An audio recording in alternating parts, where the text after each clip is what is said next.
ദൈവനാമത്തിന് മഹത്വം ഉണ്ടാകട്ടെ. ഇന്ന് രാത്രിയിലും നമ്മുടെ പുതിയ വർഷത്തിൻ്റെ ആദ്യത്തെ കോട്ടേജ് മീറ്റിങ്ങിൽ നമുക്ക് ഒരുമിച്ച് കൂടുവാനും കൂട്ടായ്മ ആചരിപ്പാനും ദൈവവചനം ധ്യാനിപ്പാനും ദൈവം നൽകിയ സാവകാശത്തെ ഓർത്ത് ദൈവത്തെ സ്തുതിക്കുന്നു. നാം ഈ ദിവസങ്ങളിൽ വായിച്ചുകൊണ്ടിരിക്കുന്ന ഭാഗത്തുള്ള 11-ാം അധ്യായത്തിൻ്റെ 1-2 വാക്യങ്ങൾ നമുക്ക് പ്രാരംഭമായിട്ട് വായിക്കാം.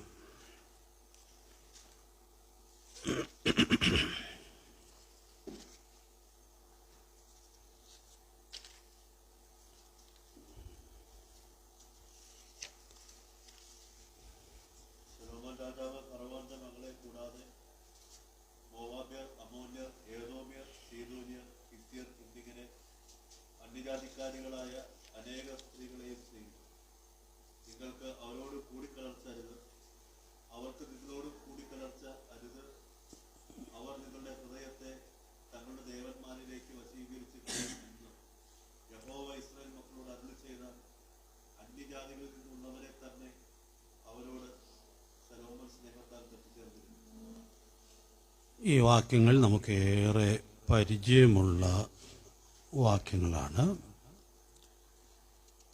ദൈവം കൊടുത്ത വളരെ പ്രധാനപ്പെട്ട നിയമം തെറ്റിച്ച ശലോമോനെ കുറിച്ചാണ് നമുക്കിവിടെ വായിക്കാനായിട്ട് കഴിയുന്നത്. ഈ പോർഷൻ വായിച്ച് തുടങ്ങിയപ്പോൾ ദൈവാത്മാവ് എൻ്റെ ഹൃദയത്തിൽ തന്നയൊരു ഭാരമാണ് ഈ വേദഭാഗത്തെ അധികരിച്ചൊരു സന്ദേശം പറയണം എന്നുള്ളത്. അപ്പം അതുകൊണ്ട് അതിനവസരം ഉണ്ടായപ്പോൾ പറയാം എന്ന് വിചാരിക്കുകയായിരുന്നു. ഞാനൊരു തലക്കെട്ട് പറയുന്നു: നിയമം തെറ്റിച്ച ജ്ഞാനി. ശലോമോൻ ലോക ചരിത്രത്തിലെ ജ്ഞാനിയാണ്. പക്ഷേ പല കാര്യങ്ങളിലും മിടുക്കനായിരുന്നെങ്കിലും ദൈവം കൊടുത്ത നിയമം സൂക്ഷിക്കുന്നതിൽ ശലോമോൻ ദയനീയമായി പരാജയപ്പെട്ടു എന്ന് നമ്മൾ കാണുകയാണ്. ഞാനിന്ന് പകൽ ഈ വചനത്തിലൂടെ പോയപ്പോൾ എൻ്റെ അമ്മ കൂടെ പറയാറുള്ള ഒരു കാര്യം ഓർത്തു. ചില മിടുക്കന്മാരായ ആളുകൾ ചില അബദ്ധങ്ങൾ ചെയ്യുമ്പോൾ അമ്മ പറയാറുണ്ട്, ബുദ്ധിയുള്ള പൊന്മാൻ കിണറ്റിൽ മുട്ടയിടുകയുള്ളൂ എന്ന് പറയാറുണ്ട്. ഈ പൊന്മാനിങ്ങനെ കിണറ്റിലേക്ക് അങ്ങ് സ്പീഡിൽ പറന്നു പോകുന്നു കാണുമ്പോൾ ഞാനത് ഓർക്കാറുമുണ്ട്. ഇന്ന് ഞാൻ പലവട്ടം ഓർത്തൊരു കാര്യമാണത്. വളരെ ബുദ്ധിമാനായിരുന്നെങ്കിലും എത്രയോ ഗുരുതരമായ വീഴ്ചയിലാണ് അകപ്പെടുവാൻ ഇടയായിട്ട് തീർന്നത്. അതുകൊണ്ട് നമുക്കിവിടെ ഒരു ഭയനിർദ്ദേശം ഉണ്ടെന്നുള്ളത് ഞാൻ പ്രത്യേകിച്ച് പറയണ്ടല്ലോ. ശലോമോൻ അങ്ങനെ പറ്റിയെങ്കിൽ നമുക്കൊക്കെ പറ്റുക എന്ന് പറയുന്നത് കേവലം സ്വാഭാവികമായിട്ടുള്ളതായ കാര്യമാണ്. അപ്പം അതുകൊണ്ട് നമുക്ക് വളരെ ഭയത്തോടെ ഈ ചരിത്രം ഉൾക്കൊള്ളാനായിട്ട് സാധിക്കട്ടെ. 2 സ്റ്റേറ്റ്മെൻറ്റുകൾ ഞാൻ ഈ ആമുഖത്തിൽ പറഞ്ഞു പോവുകയാണ്. നിയമലംഘനം ആര് നടത്തിയാലും ശിക്ഷയുണ്ട്. അപ്പം അത് ആരാ നടത്തുന്നത് എന്നുള്ളത് വളരെ പ്രസക്തമായിട്ടുള്ള കാര്യമല്ല. ചില സ്ഥലത്തൊക്കെ എഴുതി വച്ചിരിക്കുന്ന നമ്മൾ കാണാറുണ്ടല്ലോ, ട്രസ്പാസേഴ്സ് വിൽ ബി പ്രോസിക്യൂട്ടഡ്. അപ്പോൾ ലംഘനം ആര് നടത്തിയാലും അത് ശിക്ഷാർഹമാണ് എന്നുള്ളതായ കാര്യം നമുക്കവിടെ ഓർക്കാനായിട്ട് സാധിക്കും. ഒരു സുപരിതമായ റെഫറൻസ് കുറിച്ചിട്ടോ, കൊലോസ്യ ലേഖനം 3-ാം അധ്യായത്തിൻ്റെ 25-ാമത്തെ വാക്യം, അന്യായം ചെയ്യുന്നവൻ താൻ ചെയ്ത അന്യായത്തിന് ഒത്തത് പ്രാപിക്കും. ഒരു വാക്കുണ്ടല്ലോ, മുഖപക്ഷമില്ല. അപ്പം അതുകൊണ്ട് പ്രിയപ്പെട്ടവരെ, നമ്മുടെ ജീവിതത്തെ ഏറ്റവും നിർമ്മലതയോടെ കരുതേണ്ടതിന് ദൈവാത്മാവ് നമ്മെ സഹായിക്കട്ടെ. ഞാനൊരു 3 കുറിപ്പുകളാണ് ഈ പ്രസംഗത്തിൽ പറയണമെന്ന് ആഗ്രഹിക്കുന്നത്. ഈ വേദഭാഗത്ത് ഞാൻ ഒത്തിരി കാര്യങ്ങൾ പറയാൻ സാധ്യതയില്ല.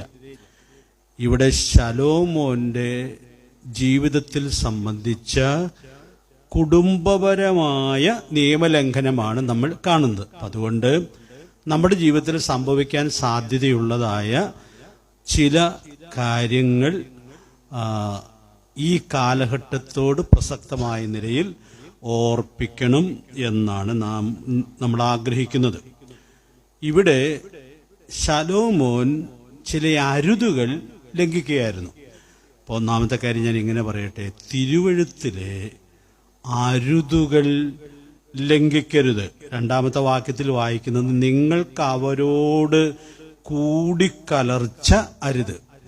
അടുത്ത വാചകത്തിൽ അത് തിരിച്ചു പറയുകയാണ്, അവർക്ക് നിങ്ങളോടും കൂടിക്കലർച്ച അരുത്.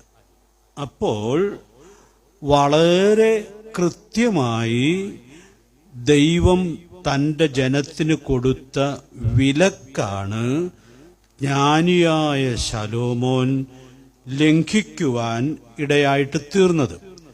ശലോമോൻ ഒരു രാജാവായിരുന്നു, പ്രഗത്ഭനായ രാജാവായിരുന്നു. പക്ഷെ ദൈവത്തിൻ്റെ മുമ്പിൽ, ദൈവത്തിൻ്റെ നിയമത്തിൻ്റെ മുമ്പിൽ രാജാവും പ്രജകളും തമ്മിൽ യാതൊരു വ്യത്യാസവുമില്ല. രാജാവാണെന്ന് കരുതി ദൈവത്തിൻ്റെ നിയമം ലംഘിച്ചാൽ ദൈവത്തിന് ശിക്ഷിക്കാതിരിക്കാനായിട്ട് സാധിക്കുകയില്ല. അതുകൊണ്ട് പ്രിയപ്പെട്ടവരെ, ഈ പ്രമാണം വളരെ ഗൗരവമായി ഉൾക്കൊള്ളാനായിട്ട് സാധിക്കട്ടെ. അപ്പോൾ വേദപുസ്തകത്തിലുള്ള കുടുംബ സംബന്ധമായ അരുതുകളെല്ലാം ഈ പ്രസംഗത്തിൽ പറയാനായിട്ട് പറ്റുകയില്ല. എന്നാൽ നിങ്ങൾ അതൊന്ന് വചനം വായിക്കുകയൊക്കെ ചെയ്യുമ്പോൾ ഉൾക്കൊള്ളുകയും അത് സൂക്ഷിക്കുകയും ചെയ്യുന്നത് നന്നായിരിക്കും. ഞാൻ ഉദാഹരണമായിട്ടൊരു 3-4 അരുതുകൾ വേദപുസ്തകത്തിൽ നിന്ന് പറയാം. അതുപോലെ ചേർത്ത് പറയാവുന്ന ഇഷ്ടംപോലെ വാക്യങ്ങൾ ഉണ്ട്. ആദ്യത്തെ കുടുംബത്തോട് പറഞ്ഞൊരു അരുത് ഉൽപ്പത്തി 2:16-17 വാക്യങ്ങളിൽ ഉണ്ട്. ഈ വൃക്ഷഫലം തിന്നരുത്. എന്ത് കർശനമായിട്ടാണ് ദൈവം പറയാനിടയായിട്ട് തീർന്നത്. അതോട് ചേർന്ന് തിന്നാലുള്ള ശിക്ഷയും പറഞ്ഞിരുന്നു, തിന്നുന്ന നാടിൽ നീ മരിക്കും. അപ്പോൾ വേദപുസ്തകത്തിൽ ഇങ്ങനെ അരുതുകൾ ധാരാളം നൽകുമ്പോൾ അത് തെറ്റിച്ചാലുള്ള ശിക്ഷയും അനേക സ്ഥലങ്ങളിൽ എടുത്തു പറയുന്നതായി കാണുന്നുണ്ട്. ഒരു ലിസ്റ്റ് അങ്ങ് പറയുന്നു എന്ന് മാത്രമേ ഉള്ളൂ. 2 കൊരിന്ത്യർ 6:14 1 രാജാക്കന്മാർ 11-ാം അധ്യായത്തിന്റെ 2-ാം വാക്യത്തോട് ഏറ്റവും ബന്ധമുള്ളതായ വാക്യം. ആ വാക്യം എന്താ പറയുന്നത്? നിങ്ങൾ അവിശ്വാസികളോട് ഇണയില്ലാപ്പിണ കൂടരുത്. അപ്പോ അതെത്ര കർശനമായിട്ടാണ് അവിടെ കൽപ്പിക്കപ്പെട്ടിരിക്കുന്നതായി നമുക്ക് കാണാനായിട്ട് കഴിയുന്നത്. ഈ വാക്യമൊക്കെ അറിയാവുന്ന പല വിശ്വാസി പിള്ളേര് ഈ കൽപ്പന ഈ നാളുകളിൽ ലംഘിക്കുന്നത് കാണുമ്പോൾ എനിക്ക് ഭയങ്കര അതിശയം തോന്നുകയാണ്. എന്തോ ഒരു ബ്ലാക്ക് ആൻഡ് വൈറ്റ് ആയിട്ട് എഴുതി തന്നിട്ടുള്ളതായ കൽപ്പന വളരെ ലാഘവമായി ലംഘിക്കുന്നു എന്നുള്ളത് എത്രയോ വേദനാജനകമായിട്ടുള്ള കാര്യമായിട്ടാണ് ഇരിക്കുന്നത്. വേദപുസ്തകത്തിൽ മുന്നറിയിപ്പ് ഇല്ലാത്തതുകൊണ്ടാണോ? ഇഷ്ടംപോലെ മുന്നറിയിപ്പുണ്ട്. പക്ഷെ എന്തുകൊണ്ടോ അത് ഉൾക്കൊള്ളാൻ കഴിയാതെ വണ്ണം പിശാച് ജീവിതങ്ങളെ വഴിതെറ്റിക്കുന്നു എന്നുള്ളത് വേദനയോടെ നമ്മൾ ഓർക്കേണ്ടിയിരിക്കുന്നു. അതുകൊണ്ട് പ്രിയപ്പെട്ടവരെ, നാം ഈ മേഖലയിൽ വളരെ സൂക്ഷ്മതയോടെ പോകുന്നു എന്നുള്ളത് ഉറപ്പാക്കാൻ സാധിക്കട്ടെ. 1 കൊരിന്ത്യർ 7:5 വാക്യം അവിടെ പറയുന്നത്, ഭാര്യാഭർത്താക്കന്മാരോട് പറയുകയാണ്, തമ്മിൽ വേർപെട്ടിരിക്കരുത്. അത് പറയുമ്പോൾ പറയുന്നുണ്ട്, വേർപെട്ടിരുന്നുള്ള കുഴപ്പവും പറയുന്നുണ്ട്. എന്താണ് കുഴപ്പം? നിങ്ങളുടെ അജിതേന്ദ്രിയത്വ നിമിത്തം സാത്താൻ നിങ്ങളെ പരീക്ഷിക്കാനുള്ള സാധ്യത ഉണ്ട്. പരീക്ഷിച്ചാൽ എല്ലാവരും തോറ്റുപോകണമെന്നും നിർബന്ധമില്ല, എല്ലാവരും ജയിക്കണമെന്നുമില്ല.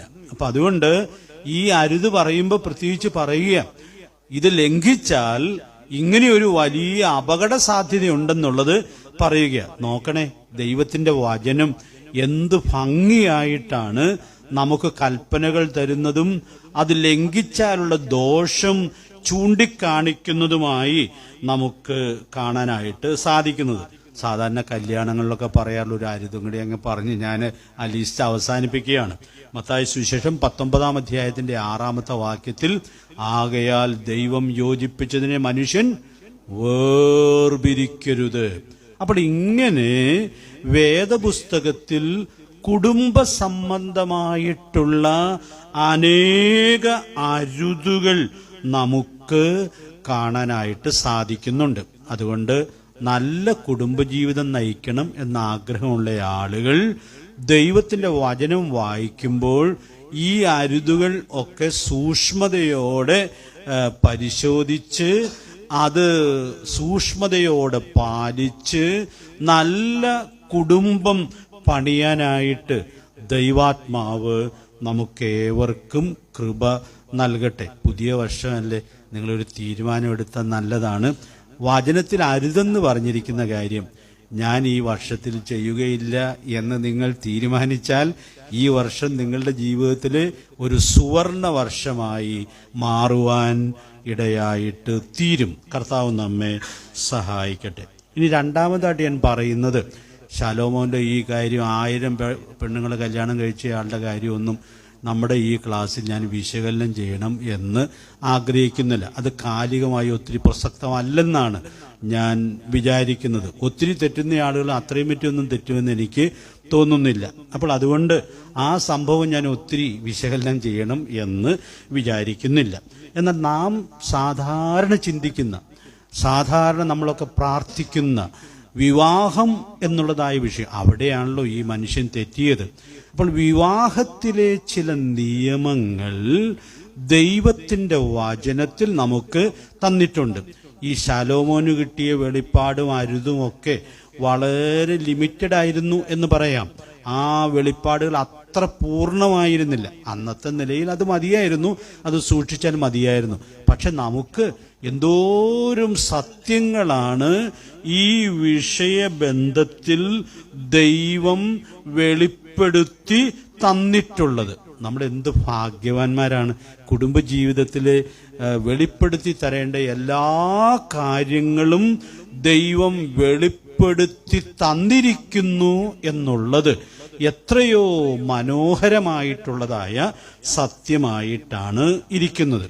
വിവാഹത്തിലെ എല്ലാ നിയമങ്ങളും ഈ കൊച്ചു പ്രസംഗത്തിൽ പറയാനായിട്ട് പറ്റുകയില്ല. പ്രസക്തമായ 3-4 കാര്യങ്ങൾ ഞാൻ അതിൻ്റെ ഒരു സൂചനകൾ മാത്രം നൽകാം എന്ന് വിചാരിക്കുകയാണ്. പിന്നെ ഞാൻ ഈ പറയുന്ന എല്ലാ അപൂർണതകളും തോന്നിയാൽ, മനസ്സിലാകായിക വന്നാൽ, അത് ചോദിച്ചാൽ അതിൻ്റെ ഉത്തരവൊക്കെ വിശദീകരിക്കാൻ എനിക്ക് വളരെ സന്തോഷമുള്ള ഒരു കാര്യമാണ്. അങ്ങനെ ചോദിക്കാൻ ആരും വിമുഖത കാണിക്കരുത് എന്ന് ഓർപ്പിക്കുകയാണ്. ചില പ്രമാണങ്ങൾ ഞാൻ ഓർപ്പിക്കുകയാണ്. ഈ പറയുന്ന പ്രമാണങ്ങൾ കല്യാണം കഴിക്കാനുള്ള പിള്ളേർക്ക് വേണ്ടി മാത്രമുള്ളതല്ല.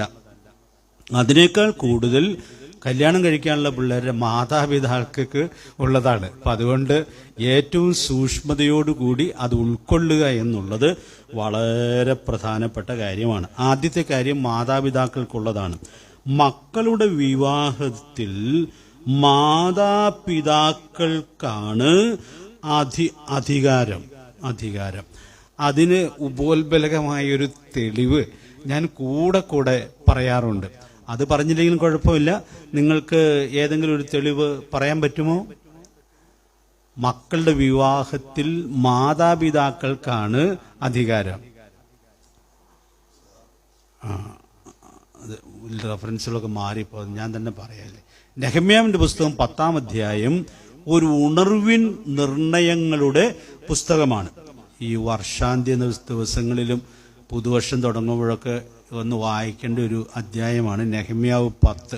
ഇസ്രയേൽ മക്കൾ ശക്തമായ ആത്മീക ഉണർവുണ്ടായപ്പോൾ ചില നിർണയങ്ങൾ എടുത്തു. നിർണയങ്ങളെന്ന് പറഞ്ഞാൽ പോരാ, അവിടെ ഉപയോഗിച്ചിരിക്കുന്ന വാക്ക് ശപഥവും സത്യവും ചെയ്തു. അപ്പോൾ വ്യക്തിപരമായ ജീവിതത്തിൽ, കുടുംബ ജീവിതത്തിൽ അവരുടെ ദൈവാലയത്തോട് ബന്ധപ്പെട്ട കാര്യങ്ങളിലും ഒക്കെ ശക്തമായ നിർണയങ്ങൾ അവർ ചെയ്തു. അതിന്റെ വിശദാംശങ്ങൾ നമ്മൾ അവിടെ വായിക്കുകയാണ്. ഞാൻ സമയം ലാഭിക്കാൻ ചില വാക്യങ്ങൾ പറഞ്ഞു പോകാം. നെഹമ്യാവ് 10:30 നമ്മൾ വായിക്കുന്നത് മാതാപിതാക്കളെടുത്ത തീരുമാനമാണ്.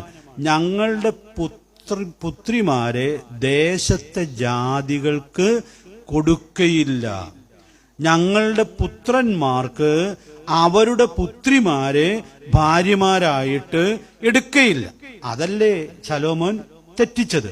അപ്പോൾ ഇപ്പോൾ ഇസ്രായേൽ ജനം ഒന്നടങ്കം അവരുടെ പ്രമാണിമാർ മുദ്രയിട്ട് തീരുമാനം ചെയ്ത കൂട്ടത്തിൽ അവർ ചെയ്ത തീരുമാനമാണ് ഇങ്ങനെയുള്ള കല്യാണങ്ങൾ ഞങ്ങൾ നടത്തുകയില്ല എന്ന് മാതാപിതാക്കളാണ് തീരുമാനിച്ചത്. അപ്പൊ ഞാനിവിടെ നമ്മുടെ പിള്ളേരോട് ഞാനൊരു കാര്യം ഓർപ്പിക്കുകയാണ്. ഈ കല്യാണത്തെക്കുറിച്ച് നിങ്ങളൊത്തിരി ഭാരപ്പെടേണ്ട ആവശ്യമില്ല, പ്രാർത്ഥിച്ചാൽ മാത്രം മതി. അതൊക്കെ നിങ്ങളുടെ മാതാപിതാക്കൾ സാവകാശം പോലെ പ്രാർത്ഥിച്ച് അന്വേഷിച്ച് കാര്യങ്ങളൊക്കെ ചെയ്തുകൊള്ളും. ഇത് നിങ്ങളുടെ കോർട്ടിൽ കിടക്കുന്ന ഒരു പന്തല്ല. അപ്പം അതുകൊണ്ട് വളരെ പ്രാർത്ഥിക്കാം, പ്രാർത്ഥന മാത്രം ചെയ്താൽ മതി. ബാക്കി കാര്യങ്ങളെല്ലാം ദൈവം മാതാപിതാക്കൾക്ക് അധികാരം കൊടുത്തിരിക്കുന്നു എന്നുള്ളത് നമുക്കിവിടെ തിരിച്ചറിയാനായിട്ട് സാധിക്കണം. ഒരു വിവാഹത്തിന്റെ സമഗ്രമായ വിശദീകരണം വേദപുസ്തകത്തിലുണ്ട്. അധ്യായം നിങ്ങൾക്കറിയാമല്ലോ, ഉൽപ്പത്തി പുസ്തകം 24-ാം അധ്യായം. വയസ്സ് 40 ഇസ്ഹാക്കിന്. അപ്പോൾ കല്യാണപ്രായമൊക്കെ കഴിഞ്ഞു എന്നൊക്കെ ഒത്തിരി പേര് ചിലപ്പോൾ പറഞ്ഞു കാണാനുള്ളതായ സാധ്യതയുണ്ട്. പക്ഷേ ഇസ്ഹാക്കിന്റെ ഭാഗത്തുനിന്ന് കല്യാണം കഴിക്കണമല്ലോ എന്നൊരാഗ്രഹം പോലും പറഞ്ഞതായിട്ട് നമ്മൾ കാണുന്നില്ല. പക്ഷേ തൻ്റെ പിതാവായ അബ്രഹാം വളരെ പ്രാർത്ഥനാപൂർവം തൻ്റെ വിശ്വസ്തനായ ദാസന് ഈ കാര്യം ഏൽപ്പിച്ച് ആ കാര്യം എത്ര മനോഹരമായി നിവർത്തിക്കുന്നു എന്നുള്ളത് നമ്മൾ കാണുകയാണ്. അധ്യായത്തിന്റെ ഒടുവിൽ വരുമ്പോൾ നമ്മൾ കാണുന്നുണ്ട് ഇസഹാക്ക് വെളിമ്പ്രദേശത്ത് ഇങ്ങനെ ധ്യാനിച്ചും പ്രാർത്ഥിച്ചും ഒക്കെ നടക്കുകയായിരുന്നു എന്ന് വിചാരിക്കാം. അങ്ങനെ നടക്കുമ്പോഴാണ് തനിക്ക് വേണ്ടി തൻ്റെ പിതാവ് നിർദ്ദേശിച്ച് ഒരുക്കിക്കൊണ്ടുവന്ന ഭാര്യയുമായിട്ട് ആ വിശ്വസ്തനായ ദാസൻ വരുന്നത് നമ്മൾ കാണുന്നത്. അതുകൊണ്ട് പ്രിയപ്പെട്ടവരെയും, പ്രാർത്ഥിച്ച് കാത്തിരുന്നാലൊന്നും കാര്യം നടക്കുകയില്ലെന്നൊന്നും ആരും വിചാരിക്കരുത്. കാരണം ഇസ്ഹാക്ക് പ്രാർത്ഥിച്ച് കാത്തിരുന്നേ ഉള്ളൂ. എത്ര ഭംഗിയായിട്ടാണ് തലമുറകളെ പണിതെടുക്കാനുള്ളതായ ആ ജീവിത പങ്കാളിയെ ദൈവം നൽകിയതായിട്ട് നമ്മൾ കാണുന്നത്. പിന്നെ ഒരു റെഫറൻസ് കൂടി നിങ്ങളൊന്ന് കുറിച്ചിട്ടോ പിന്നെ വീട്ടിൽ പോയി വായിച്ചു നോക്കിയാൽ മതി.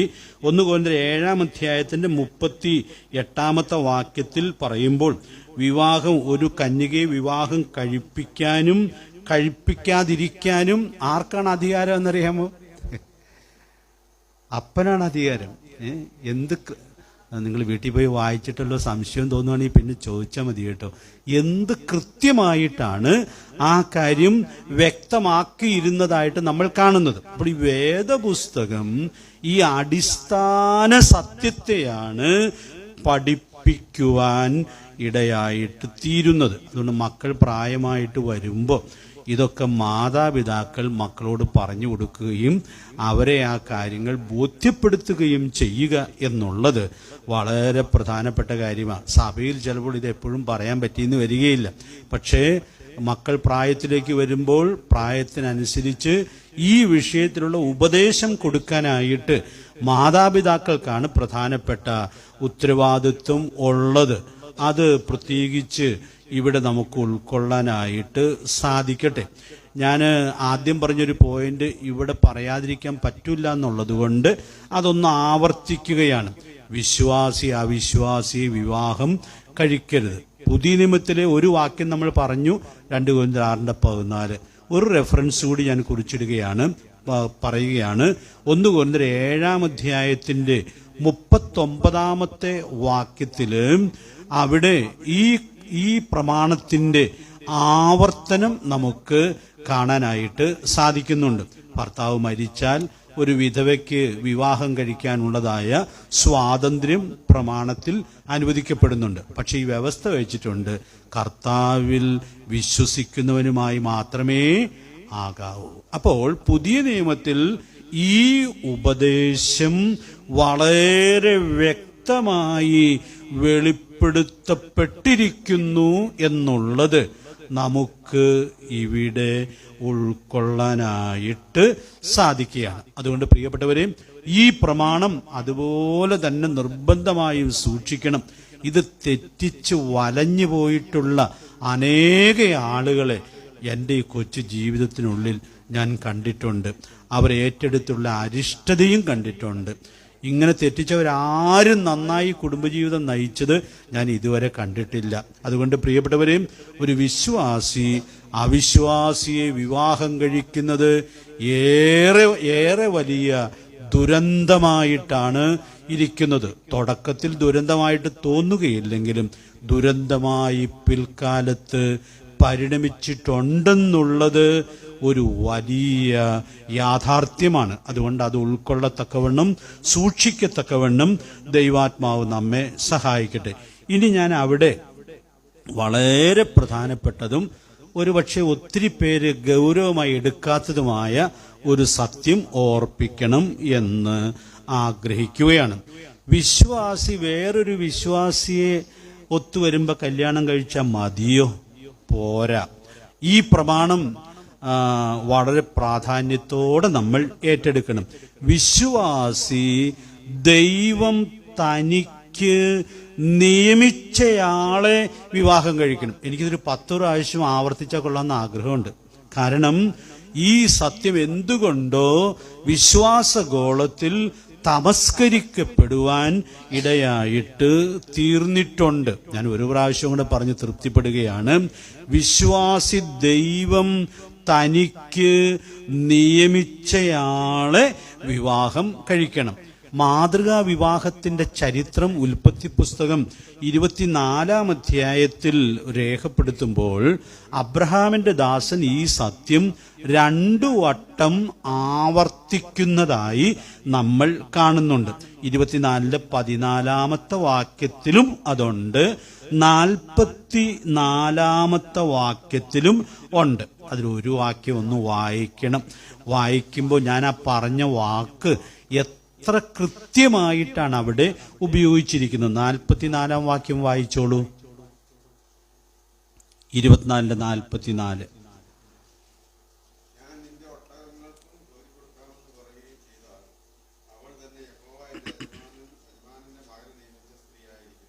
അപ്പോൾ അവിടെ എലയാസർ എന്ന് വിചാരിക്കുന്നു. അദ്ദേഹം പറയുന്ന വാക്കുകൾ എത്രയോ സൂക്ഷ്മതയുള്ള വാക്കുകളാണ്. അവൾ എൻ്റെ യജമാനന്റെ മകന് നിയമിച്ച സ്ത്രീ ആയിരിക്കട്ടെ. അപ്പോൾ യജമാനന്റെ മകന് ദൈവം ഒരു സ്ത്രീയെ നിയമിച്ചിട്ടുണ്ട് എന്നുള്ളത് ഈ ദാസന് വളരെ നന്നായിട്ട് അറിയാം. പഴയ നിയമത്തിൽ ബഹുഭാര്യാത്വം വ്യാപകമായി കാണുന്നുണ്ടെങ്കിലും ഏകഭാര്യ വ്രതം മാതൃകാപരമായി സൂക്ഷിച്ച ചില വീരന്മാരായ ദൈവപുരുഷന്മാരുണ്ട്.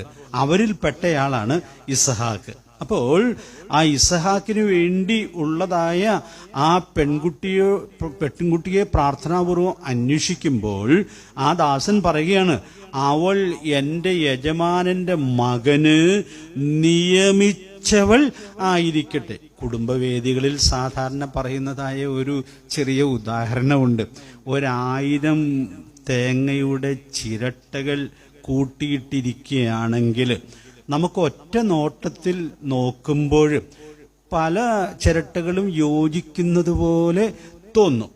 പക്ഷേ ഒരു ചിരട്ടയ്ക്ക് അതിൻ്റെ ഏറ്റവും പറ്റിയ പകുതി എത്ര അതിനകത്ത് ഉണ്ടാവുള്ളൂ?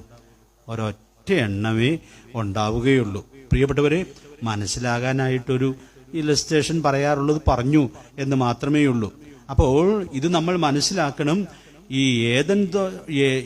ഏദൻ തോട്ടത്തിൽ ദൈവം ആദാമിന് ഹവ്വയെ കൊടുക്കുമ്പോൾ എത്ര സൂക്ഷ്മതയോടുകൂടിയാണ് ആദാമിന് തക്കതായൊരു തുണയെ ഉണ്ടാക്കി കൊടുക്കുന്നതായിട്ട് നമ്മൾ കാണുന്നത്. ഈ സമുദ്രത്തിലെ ജന്തുക്കളെല്ലാം ഉണ്ടാകട്ടെ എന്ന് പറഞ്ഞു, ഉണ്ടായി. അപ്പം അങ്ങനെ ആദാമിനൊരു തുണ ഉണ്ടായി വരട്ടെ എന്ന് പറഞ്ഞാൽ ഉണ്ടാവില്ലായിരുന്നോ? ഉണ്ടാകുമായിരുന്നു. പക്ഷേ ദൈവം അവിടെ ചെയ്ത കാര്യം ഡീറ്റെയിലായിട്ട് പറഞ്ഞിരിക്കുകയാണ്. ആദാമിൻ്റെ വാരിയെല്ലുകളിൽ ഒന്ന് എടുത്തു, അതിന് മാംസം പിടിപ്പിച്ചു, അതിനെ ഒരു സ്ത്രീയാക്കി ദൈവം ആദാമിൻ്റെ അടുക്കൽ കൊണ്ടുവന്നു. അത് അവിടെ നാം കാണുന്നൊരു വലിയ സത്യം. അത് ആദ്യത്തെ കാര്യം മാത്രമല്ല, പിന്നെ പിൽക്കാലത്ത് കുടുംബങ്ങൾ രൂപപ്പെടുമ്പോഴും ദൈവം ഈ പ്രക്രിയ ചെയ്യുന്നു എന്നുള്ളത് നമുക്കിവിടെ ഉൾക്കൊള്ളാനായിട്ട് സാധിക്കുകയാണ്. ഇതാണ് ഞാൻ പറഞ്ഞത്. എല്ലാവർക്കും അങ്ങ് ഇതുപോലെ മനസ്സിലാക്കി ചിന്തിക്കാൻ കുറച്ച് പ്രയാസമുള്ളൊരു കാര്യമായിട്ടാണ് ഇതിരിക്കുന്നത്. പക്ഷെ ദൈവവചനത്തിൻ്റെ ഏറ്റവും ആധികാരികമായ സത്യമായിട്ടാണ് ഇരിക്കുന്നത്. അതുകൊണ്ട് പ്രിയപ്പെട്ടവരെ, ഇത് വളരെ കരുതലോടുകൂടി ഉൾക്കൊള്ളാനായിട്ട് സാധിക്കട്ടെ. അപ്പോൾ ദൈവം അങ്ങനെ നിയമിച്ചിട്ടുള്ള പെൺകുട്ടിയെ അല്ല പങ്കാളിയെ എങ്ങനെ കണ്ടെത്താം എന്ന് ചോദിച്ചാൽ അന്വേഷിച്ചേതായാലും കണ്ടെത്താനായിട്ട് പറ്റുകയില്ല. ചിലരൊക്കെ ഇങ്ങനെ കല്യാണത്തിന് ഒത്തിരി പേര് പോയി കാണുകയും നോക്കുകയും ഒക്കെ ചെയ്യുന്നത് നമ്മൾ സാധാരണ കാണുന്നുണ്ട്. അതൊന്നും വേണ്ടാന്ന് പറ്റി ഞാൻ പറയുന്നില്ല. എന്നാൽ ഇത് അന്വേഷിച്ച് കണ്ടെത്താനായിട്ട് പറ്റുകയില്ല. എങ്ങനെ കണ്ടെത്താൻ പറ്റുമെന്ന് നിങ്ങളുടെ മനസ്സിലൊരു ഉത്തരവുണ്ടോ? പ്രാർത്ഥിച്ച് കണ്ടെത്താം. കാരണം ദൈവമാണ് നിയമിച്ചിട്ടുള്ളത് എന്നുള്ളത് കൊണ്ട് പ്രാർത്ഥനയുടെ വഴിയിൽ നാം നിന്നാൽ ദൈവം നിയമിച്ചിട്ടുള്ള പങ്കാളിയെ കാണിച്ചു തരുവാൻ ഇടയായിട്ട് തീരും. അപ്പോ ഇതിന് പ്രാർത്ഥനയുടെ വഴി അല്ലാതെ വേറെ യാതൊരു വഴികളുമില്ല. അതുകൊണ്ട് ഞാൻ ഓർപ്പിക്കുകയാണ്, മാതാപിതാക്കൾ മക്കളുടെ വിവാഹത്തെ ഓർത്ത് വളരെയധികം പ്രാർത്ഥിക്കാനുള്ളതായ ഉത്തരവാദിത്വമുണ്ട്. എങ്കിലേ ഈ കാര്യം നിർവഹിക്കപ്പെടുവാൻ ഇടയായിട്ട് തീരുകയുള്ളൂ. ഈ ദാസൻ 14-ാം വാക്യത്തിലും അത് പ്രാർത്ഥിച്ചു. പിന്നെ കാര്യങ്ങളൊക്കെ നടന്നു. 44-ാമത്തെ വാക്യത്തിൽ നന്ദിയോടുകൂടി ദൈവസന്നിധിയിൽ നിന്ന് പറയുന്ന വാക്കുകളാണ് നമ്മൾ വായിക്കുന്നത്. ദൈവം എന്ത് ഭംഗിയായിട്ടാണ് കാര്യങ്ങളെ വ്യക്തമാക്കി കൊടുത്തത്. എന്നാൽ ഞാൻ ഇവിടെ ഒരു വ്യവസ്ഥയൊന്ന് പറയുകയാണ്. പ്രാർത്ഥിക്കുമ്പോൾ വേറെ കുറെ യോഗ്യതകളും ഒക്കെ നമ്മുടെ മനസ്സിൽ വെച്ചുകൊണ്ട് പ്രാർത്ഥിച്ചാൽ ദൈവം നമ്മുടെ യോഗ്യതകളെ മീറ്റ് ചെയ്ത് തരാനുള്ളതായ സാധ്യത ഇല്ല. ഞാനങ്ങനെ പല വർഷങ്ങൾ കുറെ യോഗ്യതകളൊക്കെ മനസ്സിൽ വെച്ചുകൊണ്ട് പ്രാർത്ഥിച്ച ഒരാളാണ്. പക്ഷേ ഞാൻ കല്യാണം കഴിച്ചത് 85 ഒക്ടോബർ മാസത്തിലാണ്. ആ ഫെബ്രുവരി മാസത്തിൽ ഇതൊരു സാക്ഷ്യം കൂടിയാണ്. നിങ്ങൾ പലർക്കും അറിയാവുന്ന കർത്താവിൻ്റെ വിലയേറിയദാസൻ ജോൺ കുര്യൻ കുന്നുകുടിയിൽ കൺവെൻഷന് വന്നിരുന്നു. അപ്പോൾ രാത്രി ഇങ്ങനെ ദീർഘമായ മണിക്കൂറുകൾ ഈ വിഷയം ഇങ്ങനെ ചർച്ച ചെയ്യാനും ഒക്കെ ഇടയായിട്ട് തീർന്നു. അപ്പോൾ അന്ന് അദ്ദേഹം പറഞ്ഞൊരു കാര്യമാണ്, പൗലോസ്, ഇത് പ്രാർത്ഥിക്കുമ്പോൾ നമ്മൾ വ്യവസ്ഥ വയ്ക്കാൻ പാടില്ല.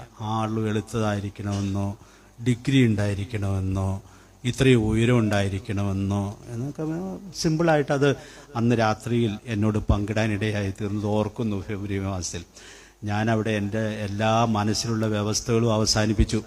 കാരണം ഇത് ദൈവത്തിൻ്റെ ഹിതം വെളിപ്പെടുന്നതിന് തടസ്സമാകുമെന്നുള്ള തിരിച്ചറിവിലേക്ക് ആ ദൈവത്തിൻ്റെ ദാസന്റെ വാക്കുകൾ എന്നെ നയിച്ചു എന്നുള്ളത് ഞാൻ വളരെ നന്ദിയോടുകൂടി ഓർക്കുകയാണ്.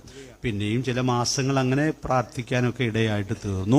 ഞാൻ ഒരു വാക്കൊന്ന് അടിവരയിടുകയാണ്. പ്രാർത്ഥനക്കാരൻ ഹൃദയ പരമാർത്ഥതയോടെ പ്രാർത്ഥിക്കണം. കാരണം പ്രാർത്ഥന കേൾക്കുന്ന ദൈവത്തിന് ഇത് പരമാർത്ഥ ഹൃദയമാണോ വേറെ ഉള്ളിൽ കുറച്ച് വ്യവസ്ഥകളൊക്കെ വെച്ചോണ്ടുള്ള പ്രാർത്ഥനയാണോ എന്നുള്ളത് വളരെ കൃത്യമായിട്ട് അറിയാം. അതുകൊണ്ട് പ്രിയപ്പെട്ടവരെ, നമ്മുടെ ദൈവം ഹൃദയ പരമാർത്ഥികളെ രക്ഷിക്കുന്ന ദൈവമാണ്, കരുതുന്ന ദൈവമാണ്. അതുകൊണ്ട് ഈ വിഷയത്തിൽ പരമാർത്ഥ ഹൃദയത്തോടെ എൻ്റെ മകന് അങ്ങ് നിയമിച്ചിട്ടുള്ള പെൺകുട്ടിയെ മാത്രം എനിക്ക് മതി എന്നുള്ള ഹൃദയപരമാർത്ഥതയോടെ ദൈവത്തിൻ്റെ സന്നിധിയിൽ ആയിരിക്കുക എന്നുള്ളത് വളരെ പ്രധാനപ്പെട്ടതായൊരു കാര്യമാണ്. അപ്പോൾ ഒരു ആലോചനയോ കാര്യങ്ങളോ ഒക്കെ വരുമ്പോൾ അതാണ് നിയമിച്ചത് എങ്ങനെ അറിയാം എന്നുള്ളതിന് ഒരു റെഡിമെയ്ഡ് ഉത്തരം പറയാനായിട്ട് എൻ്റെ കയ്യിൽ ഇല്ല. എന്നാൽ ഞാൻ പ്രാക്ടീസ് ചെയ്തതായൊരു സാക്ഷ്യം നിങ്ങളോട് പറയാം. ഈ ഉൽപ്പത്തി പുസ്തകം 24-ാം അധ്യായത്തിൻ്റെ 44 മുതൽ 49 വരെയുള്ള വാക്യങ്ങൾ, ഇത്രയും വാക്യങ്ങളൊന്നും നമുക്കിപ്പോൾ വായിക്കാൻ പറ്റില്ല. ഈ വാക്യങ്ങൾ നമ്മൾ ശ്രദ്ധിച്ചാൽ ഈ കാര്യം എങ്ങനെ മനസ്സിലാകും എന്നുള്ളതിൻ്റെ ഒരു മാതൃക നമുക്കവിടെ ഉൾക്കൊള്ളാനായിട്ട് സാധിക്കും. എൻ്റെ മക്കളുടെ വിവാഹത്തിൻ്റെ വഴിയിലൊക്കെ ഒരു പകലും രാത്രിയിലുമൊക്കെ ഈ അധ്യായം എത്ര വട്ടം വായിച്ചിട്ടുണ്ടെന്നറിയാൻ പാടില്ല. അനേക വട്ടം വായിച്ച് ഈ വചനത്തെ മുറുകെ പിടിച്ചിട്ടുള്ളതായ സന്ദർഭങ്ങൾ ഓർമ്മയിലുണ്ട്. ഞാൻ മാത്രമല്ല, ഞാനും എൻ്റെ ഭാര്യയായ സഹോദരിയും കൂടെ അങ്ങനെ ഈ വചനം വായിക്കാനും ഈ വാഗ്ദത്തത്തെ മുറുകെ പിടിക്കാനും ഇടയായിട്ട് തീർന്നിട്ടുണ്ട് എന്നുള്ളത് ഞാൻ നന്ദിയോടെ ഓർപ്പിക്കുകയാണ്. പ്രിയപ്പെട്ടവരെയും അതിൻ്റെയൊക്കെ നന്മ വെളിച്ചം കാണാനായിട്ടും ദൈവം അവസരം തന്നു എന്നുള്ളത് ഞാൻ ഓർപ്പിക്കുകയാണ്. അതുകൊണ്ട് പ്രിയപ്പെട്ടവരെയും ഇവിടെ നമുക്ക് വളരെ ദൈവസന്നിധിയിൽ വിനയപ്പെടാനും ദൈവം നിയമിച്ച ആൾക്കു വേണ്ടി പ്രാർത്ഥനാപൂർവം കാത്തിരിക്കാനും കഴിയുന്നു എന്നുള്ളത് സൂക്ഷ്മതയോടെ ഉറപ്പുവരുത്തേണ്ടതിന് ദൈവത്തിൻ്റെ പരിശുദ്ധാത്മാവ് നമ്മെ സഹായിക്കട്ടെ. ദൈവഹിതപ്രകാരമുള്ള വിവാഹം എന്ന് പറയുന്നത് ഒരു വ്യക്തിക്ക് ദൈവം നിയമിച്ച പങ്കാളിയെ വിവാഹം കഴിക്കുക എന്നുള്ളതാണ്. അതുകൊണ്ട് ഈ വിലപ്പെട്ട സത്യത്തെ വാസ്തവമായി പ്രായോഗികമാക്കി നമ്മുടെ കുടുംബത്തിൽ മുൻപോട്ട് പോകേണ്ടതിന് കർത്താവ് നമ്മെ സഹായിക്കട്ടെ. ഈ നാളിൽ അനേകർ വീണുകൊണ്ടിരിക്കുന്നൊരു വിഷയത്തെക്കുറിച്ച് കൂടി ഞാൻ ഇതിലൊരു ചെറിയ ആലോചന പറഞ്ഞ് ഈ പ്രസംഗം നിർത്താമെന്ന് ആഗ്രഹിക്കുകയാണ്.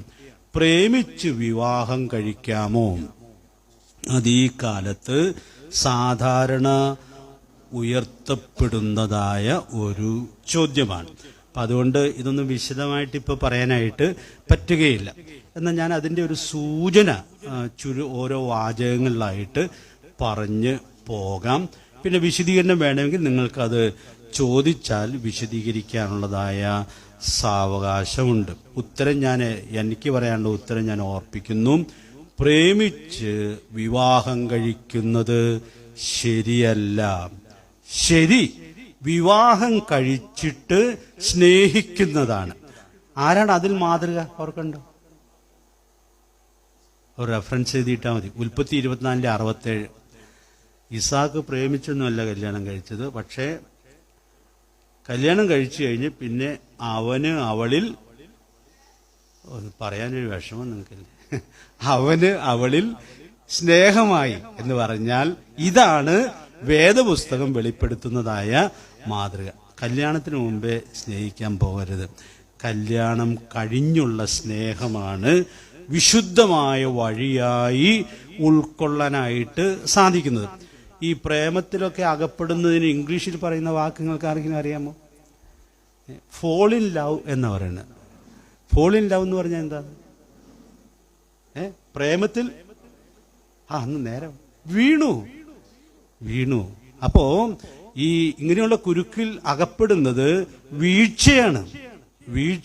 ആ വാക്ക് തന്നെ അത് എത്രയോ വ്യക്തമാക്കുവാൻ ഇടയായിട്ട് തീരുന്നുണ്ട്. അപ്പം അതുകൊണ്ട് നമുക്ക് ഈ അപകടം വ്യാപകമായി കാണുന്ന ഈ കാലത്ത് നമ്മുടെ ഈ സമൂഹം ഇതൊന്നും അങ്ങനെ കാണുന്നില്ല കേട്ടോ.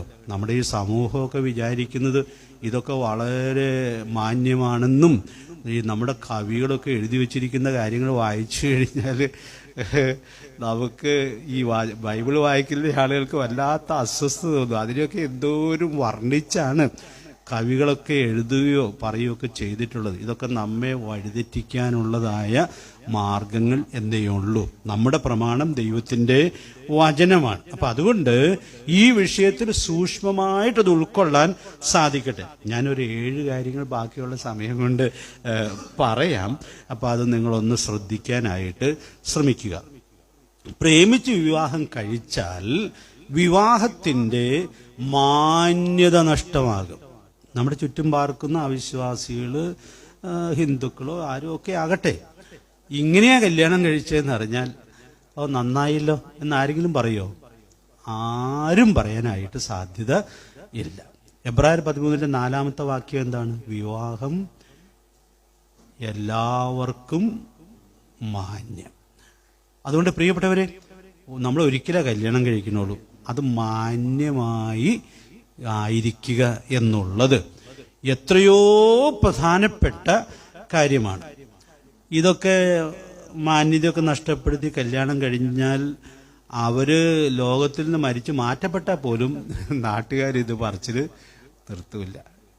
അപ്പം അതുകൊണ്ട് നമ്മുടെ ജീവിതത്തിൻ്റെ ആ ഭംഗി നമ്മൾ ഒരിക്കലും നഷ്ടപ്പെടുത്തുവാൻ ഇടയായിട്ട് തീരരുത്. പിന്നെ രണ്ടാമത്തെ കാര്യം ഓർപ്പിക്കുന്നത്, ഈ വഴിയിൽ, ഈ പ്രേമത്തിൻ്റെ വഴിയിൽ നന്മയും പ്രസാദവും പൂർണ്ണതയുമുള്ള ദൈവഹിതം, ഞാൻ ആദ്യം പറഞ്ഞ നിയമനം നഷ്ടപ്പെടും. കാരണം ഈ കാര്യം ആരംഭിക്കുന്നത് ജഡീകമായ ഒരു താല്പര്യത്തിൽ നിന്നാണ്. അപ്പം അതുകൊണ്ട് ആ താല്പര്യത്തിൻ്റെ വഴിയിൽ ഒരിക്കലും വിശുദ്ധമായ ദൈവഹിതം മനസ്സിലാവുകയില്ല. അതിൽ വളരെ പ്രധാനപ്പെട്ടതായ ഒരു ഘടകമാണ്. മൂന്നാമത്തേത്, വിവാഹപൂർവ വിശുദ്ധി നഷ്ടപ്പെടും. നമ്മൾ വിവാഹത്തിനൊക്കെ വേദികളിൽ സാധാരണ എന്താ പറയുന്നത്? ഇത് വിശുദ്ധ വിവാഹമാണ്. അപ്പോൾ അശുദ്ധമായിട്ട് വിവാഹത്തിന് മുമ്പ് നടക്കുകയും ജീവിക്കുകയും ചെയ്ത ആളുകൾ കല്യാണവേദിയിൽ വരുമ്പോൾ അതെങ്ങനെയാ വിശുദ്ധ വിവാഹമായിട്ട് തീരുക? വിശുദ്ധ വിവാഹമായിട്ട് തീരുകയില്ല. അതുകൊണ്ട് ഞാൻ ഈ പ്രേമിച്ചൊക്കെയുള്ള കല്യാണമാണെന്ന് അറിഞ്ഞാൽ അതിൽ ശുശ്രൂഷിക്കാൻ പോലും പോകാറില്ല. കാരണം ആ വേദിയിൽ കയറി ഇന്ന് ഇത് വിശുദ്ധ വിവാഹമാണെന്ന് പറയാൻ എന്നെക്കൊണ്ട് പറ്റുകയില്ല. അപ്പം അതുകൊണ്ട് ഞാൻ അങ്ങനെയുള്ള കാര്യങ്ങൾ അറിയാതെ ഇതിലോടത്തും ചെന്ന് പെട്ടു എന്നേ ഉള്ളൂ. പ്രിയപ്പെട്ടവരെ, ഞാൻ ഓർപ്പിക്കാനായിട്ട് ആഗ്രഹിക്കുന്നത്, ഇതെത്രയോ സൂക്ഷ്മതയോട് കൂടി നമ്മൾ കരുതേണ്ടുന്ന മേഖലയായിട്ടാണ് ഇരിക്കുന്നത്. ഉൽപ്പത്തി 24:16 അവിടെ റിബേക്കയെ കുറിച്ച് ഒരു മനോഹരമായ സ്റ്റേറ്റ്മെന്റ് ഉണ്ട്. ബാല അതിസുന്ദരിയും പുരുഷൻ തൊടാത്ത കന്യകയും ആയിരുന്നു. അപ്പൊ അതുകൊണ്ട് പ്രിയപ്പെട്ടവരെ, നാം വിവാഹപൂർവ വിശുദ്ധി സൂക്ഷിക്കുവാനുള്ള വലിയ ഉത്തരവാദിത്വം ഉള്ളവരാണ്. വിവാഹപൂർവ വിശുദ്ധിയാണ് വിജയകരമായ കുടുംബജീവിതത്തിൻ്റെ അടിസ്ഥാന കല്ല്. ഞാൻ പറയാൻ അവസരമുള്ള വേദികളിലെല്ലാം ഓർപ്പിക്കുന്നൊരു സത്യമാണ്. കല്യാണം കഴിക്കുന്നവരെ തോന്നിവാസം നടന്നിട്ട് പിന്നെ കല്യാണം കഴിച്ച് വിജയകരമായ കുടുംബജീവിതം നയിക്കാമെന്ന് ആരും പ്രതീക്ഷിക്കരുത്. ഞാൻ ഈ സെൻറ്റ് പീറ്റേഴ്സ് കോളേജിലാണല്ലോ പഠിച്ചത്. എൻ്റെ കൂടെ ഉണ്ടായിരുന്ന ചില ബിരുദന്മാർ ബഹുഭൂരിപക്ഷം പേരും വളരെ മോശമായിട്ട് ജീവിക്കുന്ന പിള്ളേരായിരുന്നു. 11 ആൺപിള്ളേരെ ഉണ്ടായിരുന്നുള്ളൂ. അവരൊരുത്തിനൊഴികെ ബാക്കി എല്ലാവരും വഴിതെറ്റിയ ആളുകൾ ആയിരുന്നു. അപ്പോൾ അവർ പലപ്പോഴും പറയാറുള്ളൊരു കാര്യമുണ്ട്, കല്യാണം വരെയൊക്കെ നമുക്ക് ഇഷ്ടം പോലെയൊക്കെ ജീവിക്കാം, കല്യാണം കഴിഞ്ഞിട്ട് നന്നായി ജീവിച്ചാൽ മതി. ഇത് ദൈവം അനുവദിക്കുന്നതായൊരു കാര്യം അല്ല. പാപജീവിതത്തിൻ്റെ പുറത്ത് ദൈവം വിശുദ്ധമായൊരു കുടുംബം പണിയുവാൻ അനുവദിക്കുകയില്ല. അതുകൊണ്ട് പ്രിയപ്പെട്ടവരെ, വിവാഹപൂർവ്വ വിശുദ്ധി അതിൻ്റെ എല്ലാ തലത്തിലും നന്നായി സൂക്ഷിക്കാനുള്ളതായ വലിയ ഉത്തരവാദിത്വം നമുക്ക് ഉണ്ട്. നാലാമത്തെ കാര്യം, ഗിരിപ്രഭാഷണത്തിൽ കർത്താവ് ഒരു ധാർമ്മിക പ്രമാണം പഠിപ്പിച്ചിട്ടുണ്ട്. റെഫറൻസ് എഴുതിയിട്ടാൽ മതി. മത്തായി 5:28. മത്തായി 5:28 എല്ലാവർക്കും അറിയാലോ അല്ലേ? സ്ത്രീയെ മോഹിക്കേണ്ടതിന് അവളെ നോക്കുന്നവൻ അവളോട് ഹൃദയപൂർവം വ്യഭിചാരം ചെയ്തു പോയി. അപ്പോൾ മത്തായി 5:28 വെളിച്ചത്തിൽ പ്രേമിച്ച് നടക്കുന്ന നാളുകൾ എന്തിൽ ജീവിക്കുകയാണ്? വ്യഭിചാരത്തിൽ ജീവിക്കുകയാണ്. എന്ന് പറഞ്ഞാൽ അങ്ങനെയൊക്കെയുള്ള നാളുകൾ അങ്ങനെ വിശുദ്ധമായിട്ടല്ലോ നോക്കുകയൊക്കെ ചെയ്യുന്നത്. അപ്പം അതുകൊണ്ട് പ്രിയപ്പെട്ടവരെ, ഇതെത്ര ലളിതമായി ആർക്കും മനസ്സിലാക്കാവുന്ന സത്യമായിട്ടാണ് ഇരിക്കുന്നത്. അപ്പോൾ അതുകൊണ്ട് ഇത് വിട്ടൊഴിയുക എന്നുള്ളത് വളരെ പ്രധാനപ്പെട്ടൊരു സത്യമാണ്. ഞാൻ ആ വാക്യം പറയുമ്പോഴൊക്കെ ഓർപ്പിക്കും, ഈ വാക്യം സൂക്ഷിച്ചാൽ ഒരാൾക്ക് ഏത് കുത്തഴിഞ്ഞ ധാർമ്മികതയുടെ തലമുറയിലും വിശുദ്ധരായിട്ട് ജീവിച്ച് സാക്ഷ്യം വഹിക്കാനായിട്ട് സാധിക്കും. അപ്പം അതുകൊണ്ട് നമ്മൾ ഈ ചുറ്റുപാടും അശുദ്ധി പടരുന്നതുകൊണ്ടൊന്നും പേടിക്കേണ്ട ആവശ്യമില്ല. ഇവിടെയൊക്കെ നമുക്ക് ഈ പ്രമാണം സൂക്ഷിച്ചാൽ വിശുദ്ധരായി സാക്ഷ്യം വഹിക്കുവാൻ സാധിക്കും. ഇനിയൊരു 3 കാരണം കൂടെ വേഗത്തിൽ പറയട്ടെ, സമയം തീർന്നെങ്കിലും അതങ്ങ് പറഞ്ഞ് അവസാനിപ്പിക്കാം. 1 തിമോഥെയോസ് 5:6 നാം വായിക്കുന്നുണ്ട്. സമയം ലാഭിക്കാൻ ഞാനങ്ങ് പറയുകയാണ്. കാമുകിയായവളോ, പൂരിപ്പിക്കാമോ? ജീവിച്ചിരിക്കയിൽ തന്നെ ചത്തവൾ. അപ്പോ ഈ വാക്കാണല്ലോ വ്യാപകമായിട്ട് നമ്മുടെ മാധ്യമങ്ങളൊക്കെ ഉപയോഗിക്കുന്നത്. കാമുകി, കാമുകന്മാർ എന്നുള്ള വാക്ക് എത്രയോ വ്യാപകമായിട്ട് ഉപയോഗിക്കുന്നു. പുതിയ നിയമത്തിലെ വെളിപ്പാടുകൾ വ്യക്തമാക്കപ്പെടുമ്പോൾ, ലേഖനങ്ങളിൽ വ്യക്തമാക്കപ്പെടുമ്പോൾ എന്ത് കൃത്യമായിട്ടാണ് ഈ സത്യം വെളിപ്പെടുത്തിയിരിക്കുന്നതായി നമ്മൾ കാണുന്നത്. 1 തിമോഥെയോസ് 5:15 വാക്യം, കാമുകന്റെ പിന്നാലെ പോകുന്ന സ്ത്രീ ആരുടെ പിന്നാലെ പോകുന്നു എന്നാണ് അവിടെ എഴുതിയിരിക്കുന്നത്? സാത്താന്റെ പിന്നാലെ പോവുകയാണ്. അപ്പോ ഈ വഴി ആരുടെ വഴിയാ? ദൈവത്തിന്റെ വഴിയല്ല. ഈ വഴി പിശാചിന്റെ വഴിയാണ്. നമ്മുടെ ആളുകൾക്ക് എന്താ ഇത് മനസ്സിലാകാത്തെന്നുള്ളത് എനിക്കൊരു അതിശയമാണ്. അതുകൊണ്ട് പ്രിയപ്പെട്ടവരെ, നമ്മുടെ ഈ വഴിയുടെ അപകടം മനസ്സിലാക്കി വളരെ സൂക്ഷ്മതയോടെ ജീവിക്കാനുള്ള ഉത്തരവാദിത്വം ഉണ്ട്. ഒരു സത്യം ഞാൻ പൊതുവായി പറഞ്ഞിരിക്കട്ടെ. കഴിഞ്ഞ നാൾ എത്രയോ ആളുകൾ പ്രേമവിവാഹത്തിൽ അകപ്പെട്ടിട്ടുണ്ട്. സ്റ്റാറ്റിസ്റ്റിക്സ് പറയുന്നത്, കണക്കുകൾ പറയുന്നത്, അതിൽ 99% പരാജയമാണ്. ആരെങ്കിലും കഷ്ടി രക്ഷപ്പെട്ടു പോയിട്ടുണ്ടെങ്കിൽ മാത്രമേ ഉള്ളൂ. കാരണം ഈ അശുദ്ധിയിൽ തുടങ്ങുന്നതാകൊണ്ട് കുടുംബജീവിതം ആരംഭിച്ചു കഴിഞ്ഞാലും ഇവരുടെ സംശയം മാറൂല. കാരണം അവിടെ തുടങ്ങിയതല്ലേ.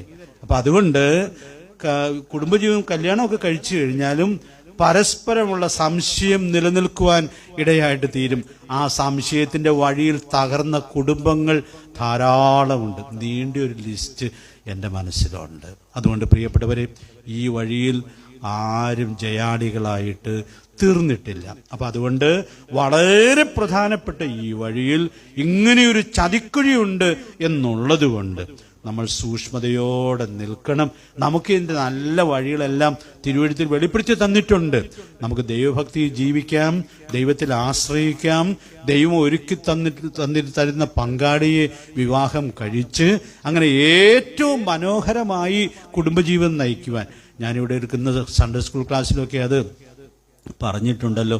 ഒരു ഭാര്യയും ഭർത്താവും തമ്മിൽ സ്നേഹിക്കേണ്ടതുപോലെ സ്നേഹിച്ച് സാക്ഷ്യം വഹിക്കാൻ ഇടയായിട്ട് തീർന്നാൽ ദൈവിക തൃത്വത്തിനുള്ളിലെ സ്നേഹവും ഐക്യതയും ആ കുടുംബത്തിൽ പരിരസിക്കുവാൻ ഇടയായിട്ട് തീരും. എന്ത് മഹത്വമുള്ളതാണ് കുടുംബം. ഈ മഹത്വമുള്ള കുടുംബത്തിലേക്ക് തെറ്റായ വഴികളിൽ പോകാനിടയായിട്ട് തീരാതെ ദൈവം നമുക്ക് വെളിപ്പെടുത്തി തന്നിട്ടുള്ളതായ വിശുദ്ധമായ വഴിയിലൂടെ പോയി ജയാളികളായിട്ട് ജീവിക്കത്തക്കവണ്ണം ദൈവത്തിൻ്റെ പരിശുദ്ധാത്മാവ് നമുക്ക് ധാരാളം ദൈവകൃപ നൽകട്ടെ. നമ്മൾ ഈ ശലോമോൻ എന്ന മഹാനായ മനുഷ്യന്റെ ചരിത്രത്തിൽ നിന്നും ഉൾക്കൊള്ളുന്ന മുന്നറിയിപ്പ് നമ്മുടെ ജീവിതത്തിൽ ഉൾക്കൊണ്ട് സൂക്ഷ്മതയോടെ മുൻപോട്ട് പോകുവാൻ കർത്താവ് നമുക്ക് എല്ലാവർക്കും കൃപ നൽകട്ടെ. കർത്താവിൻ്റെ വിലയേറിയ നാമം ഇന്നും എന്നേക്കും വാഴ്ത്തപ്പെടുമാറാകട്ടെ.